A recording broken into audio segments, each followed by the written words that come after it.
everybody, thanks for tuning in to NISS TV. My name's Hendrix, and this is the 25th annual Mile High Battle here in Denver, Colorado. This is the longest running street contest in America, and we've got skaters from all over America here to try to get a piece of a $5,000 prize purse. This is spot number 1. We've got 2 sea ledges behind me here. We're gonna expect to see some really technical tricks, some spins in, spins out, and a lot of shredding going down. So check it out.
All right guys, that's a wrap on spot 1. We saw some really technical tricks, some great skating going down. Guys are definitely battling it out today here at the Mile High Battle. We're gonna see you at spot 2. Hey guys, here we are at spot number 2. What the guys are gonna be skating is actually this rail right behind me. It's head high. People are gonna be landing, gapping out.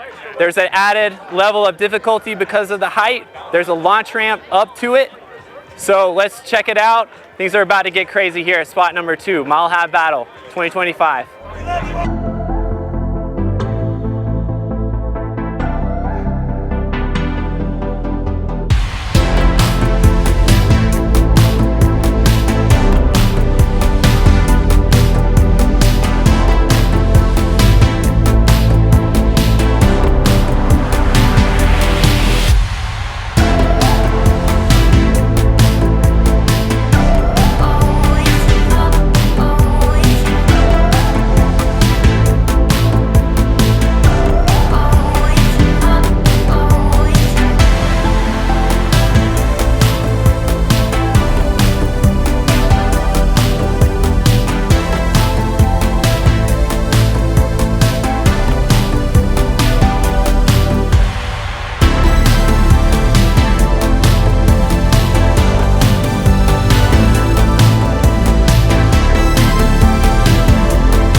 right, guys, we're wrapping up spot number 2 here.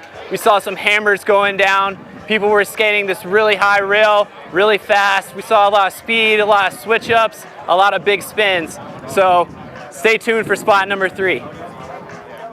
Thanks for staying tuned. This is NISS TV. This is spot number 3 at Mile High Battle 2025 in Denver, Colorado. We're on a 24 set handrail. This is the final spot. Just hammer time. Let's go, guys.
All right, guys, that's a wrap on Mile High Battle 2025.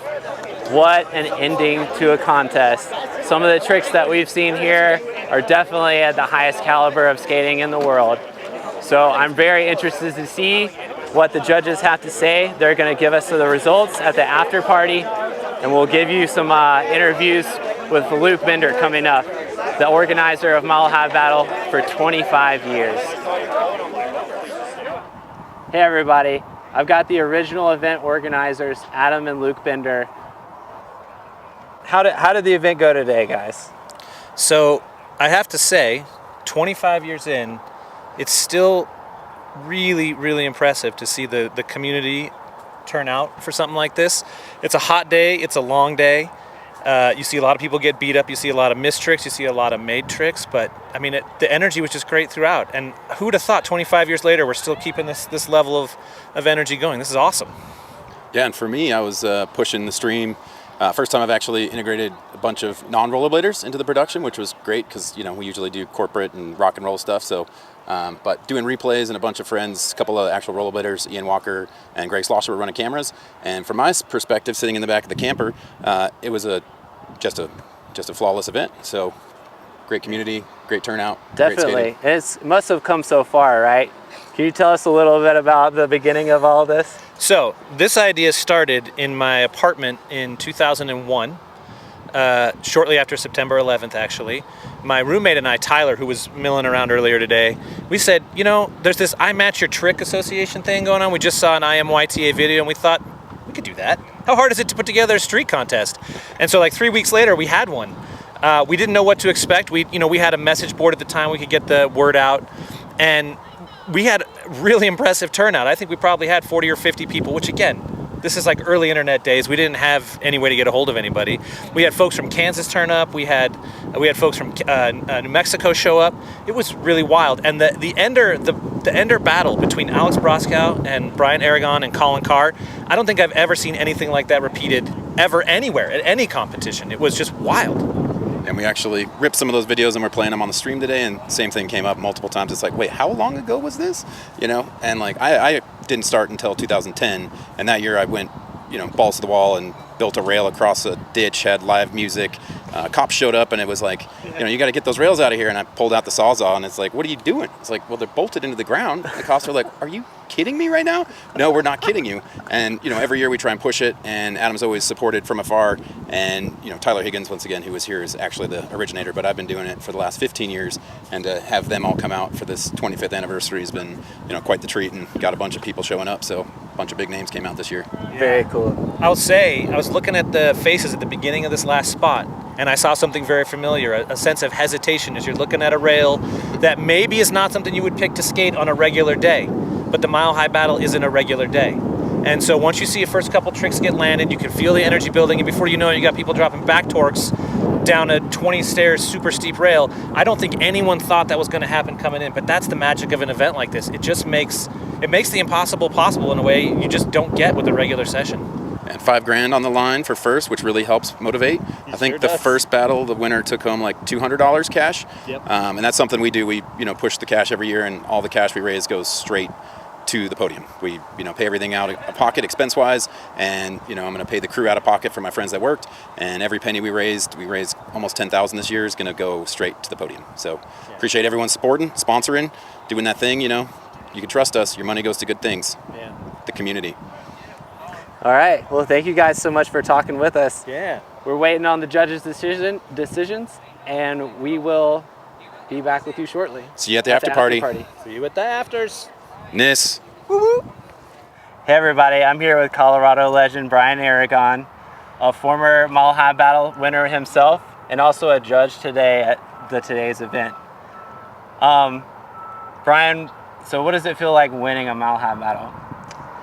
I mean, I think winning a Mile High Battle is important no matter what, but being from Colorado, I remember it being one of my best memories in Colorado, and kind of one of those things that gave me the confidence, like, okay, maybe it's time to travel and take this elsewhere. So it's a great event, people from all over today, so I guess that's what I could say. It was a good event. It was awesome.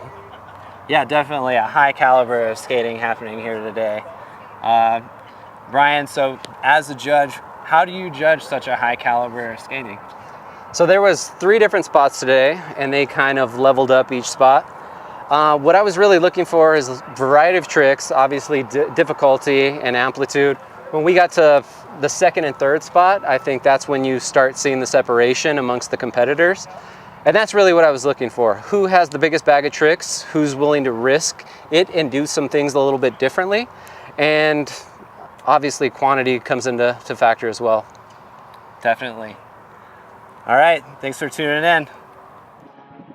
All right, guys, here we are with our winner, Jeff Dalness, of the 2025 Mile High Battle here in Denver, Colorado.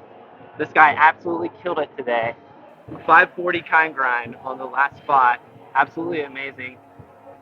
But Jeff, how do you feel about your win today? How was I'm your skating? beyond stoked. Honestly, 540 kind grind was I didn't even picture that being possible on that rail when I first saw it. To be able to land that, I was very excited. I'm happy with how I performed today. I didn't get hurt for the most part. I feel pretty good, so yeah, I'm very happy with it. Right on. Let's see some clips from today.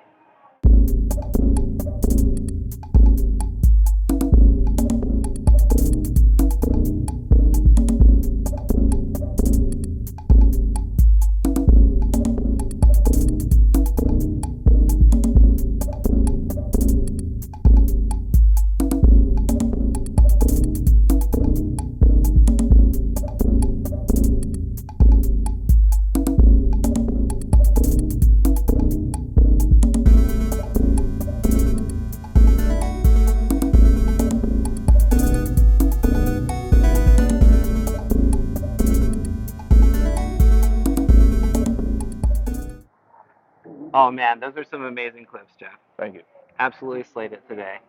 So our next stop is the Vert-BQ in Las Vegas, Nevada, October 11th. Next stop on the NISS tour. Thank you guys for tuning in to NISS TV.